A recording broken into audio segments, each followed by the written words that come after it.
All right, let's also take a look at Micron. It posted its biggest quarterly loss on record as a weak market for PCs and smartphones weigh on the company's financials. But Wall Street was actually optimistic on this print, and here's why. They thought that these most recent results and their outlook here signaling that a turnaround is ahead and maybe the worst is behind us here for the chip industry. We know that Micron announced that they were going to be cutting jobs and initially planned a cut of about 10% of reduction here for their workforce. That's now going to be a 15% reduction in their workforce. So a number of analysts, though, despite the fact that we saw a lot of optimism on the street, at least today, a number of analysts still cautious just in terms of the tough environment that remains here for a number of the chip makers. Again, a remarkable look from analysts there. 28 buys, 9 holds, 2 sells. What you hear really a consensus is this is not a right now story. This could be potentially a long wait. For example, BOA just says, well positioned, but no quick fix.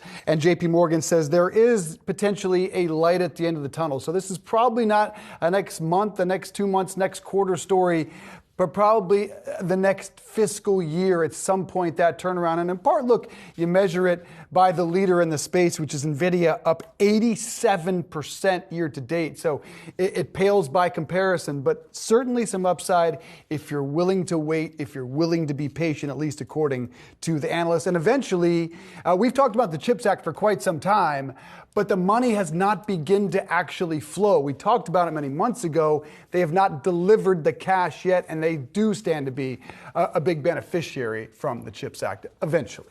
Certainly. All right. A good stock to keep in mind.